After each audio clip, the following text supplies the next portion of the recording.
Hey.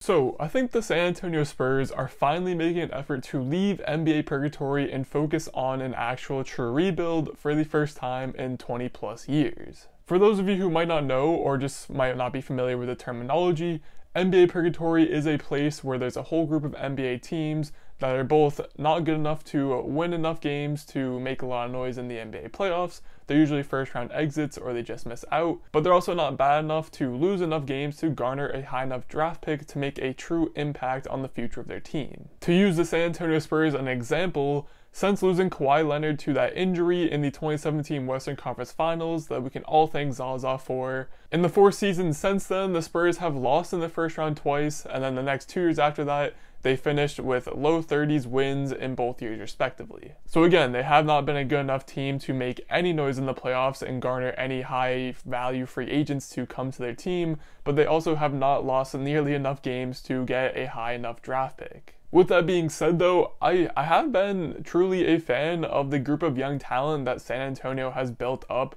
in recent years despite not having that high draft pick and only being able to draft from the late lottery or just after the lottery, somewhere in that mid-first round. I even made a video last off-season, which not to pat myself on the back, but it was one of my better videos statistically where I talked about the Spurs' future and how I was really excited for it. And just to run through them all, these are all of the first round picks who are currently on the Spurs roster that were actually drafted by the Spurs, not just, some other team that then joined the Spurs later. But these are all Spurs draft picks who are still with the team. Most recently, they got 20-year-old Devin Vassell, who in very, very short sample sizes showed a lot of great promise as a defender and at times a self-shot creator. They got a pair of 21-year-olds in Luka Samanic, who is the only real miss of this group, and he's never quite figured things out yet, but hopefully he will at some point. And the other 21-year-old is Kelvin Johnson, who has been on an absolute tear as of late, especially over the last year, had a great bubble performance,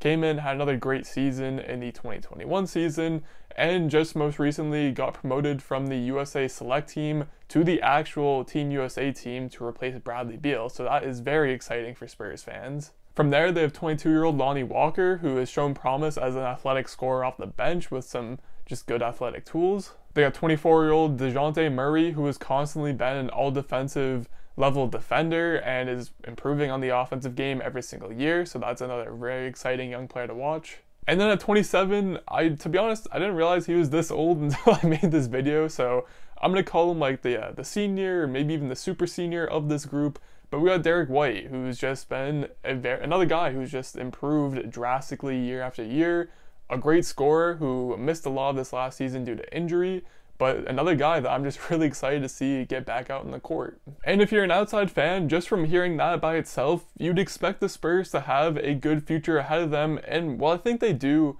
there definitely is one thing that's lacking from this group, and that's that's just the true cornerstone franchise player. I'll be getting into that a bit more later on in the video. Now, the real reason that I am sitting here today talking about the Spurs is because of a recent report that came out that pretty much said that the Spurs are willing to field offers for both DeJounte Murray and Derek White this offseason. And at first, I think this has shocked a whole lot of people, me included,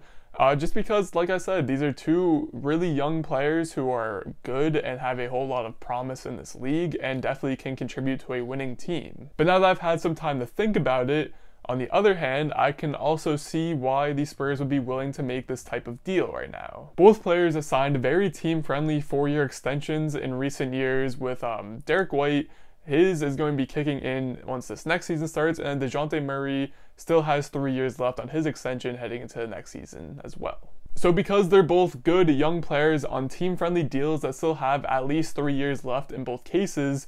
that basically means that the Spurs could get a pretty decent haul back for either player if they are in fact willing to trade them. And then what that would mean is they would most likely get more picks and maybe just another younger talent for these guys in the trade, and that would pretty much just enforce that they're going for an even deeper rebuild than we first thought. Because again, while we've done an excellent job of drafting a whole lot of good players from the middle of the first round, they are still in need of that franchise player that I mentioned earlier. As of now, Kelvin Johnson is probably the closest thing to that, but with the fact that he's still 21 years old and probably needs at least 2, most likely 3 more years to fully start hitting his potential and get into his prime, that just means that the timeline for the Spurs to build around him has to also be pushed back to fit Kelvin Johnson's development. So as you're starting to see, it might make some sense for the Spurs to give up someone like a Derek White who's 27 or a DeJounte Murray who's 24, and although they'd be great supporting cast for the team in a few years down the line, they could go out and get other younger guys and maybe potentially some other picks that could potentially fit Kelvin Johnson's timeline a bit better. And the reason the Spurs haven't been able to do this any sooner is because they've been forcing this winning strategy over this team. Again, since Kawhi Leonard has left, they've been trying to make do with players like DeMar DeRozan and LaMarcus Aldridge at the head of the ship, and it just has not worked out at all. These older veterans on the roster, like I said, DeMar DeRozan, along with Rudy Gay and Patty Mills, have seen a whole lot of minutes and a whole lot of field goal attempts while they've been on the team. And again, that's just a result of head coach Greg Popovich trying to win now, rather than letting his young guys get some much needed time and development in real NBA games. And that's been an issue that's been blocking this rebuild for many years now. But all three of those guys that I just named, DeRozan, Gay, and Mills, all their contracts are up, they're hitting free agency, and I think it's very likely that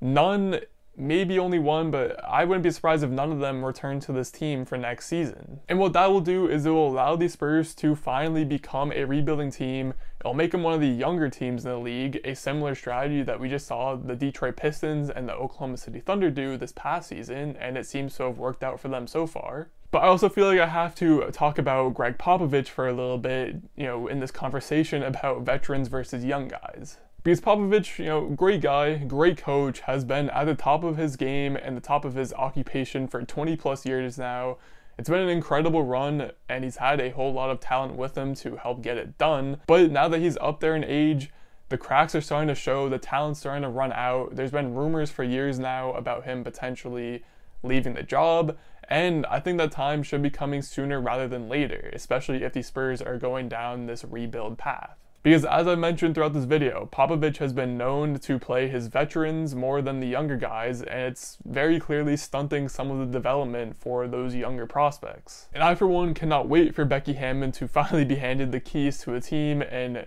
finally get that head coaching spot that she has deserved for a few years now. While I would have loved to see it somewhere else, especially this offseason with a whole lot of open vacancies, I do think that the ultimate plan that the Spurs had was to let her take over once Pop is done. Because at the end of the day, it'll give Hammond some time to get comfortable as a head coach in the NBA, while also being able to play the younger guys more. It will likely mean that you're going to lose some more games, but by losing those games, you get a better draft pick that will then lead to that potential franchise-altering player that this young group is so in need of. Which, to remind you, is the big thing that the San Antonio Spurs franchise has been missing ever since Kawhi forced his way out. Plus, they already had the looks for a potential really good supporting cast, and the guys I've already talked about with Lonnie Walker, Kelvin Johnson, Devin Vassell. Jakob Poeltl is another younger guy, a big, although he was from Toronto, so that's why I haven't mentioned him yet. But just for a thought experiment, imagine if they somehow landed a top 3 pick in this year's draft, they'd have the chance at someone like a Cade Cunningham, a Jalen Green, or an Evan Mobley. All 3 guys with superstar potential that could be that cornerstone piece that this team has needed for years now. So even though they'll miss out on it this year, I think it's really good that the Spurs, after 20 plus years of domination, and then some years of just being stuck in that NBA purgatory state, they're finally committing to this rebuild, even if it's going to be a deeper rebuild than we first imagined. Popovich is most likely gone at some point in the near future. It'll truly be the start of a new era in San Antonio. I think this is what the fans need and what the players need and just what the organization needs in general. They need a fresh start to get things restarted, rethought over, and just get some new blood in there, because while they've done a good job again for 20 plus years, there's always a time and a need for change to happen and to occur. And that's what the Spurs need right now.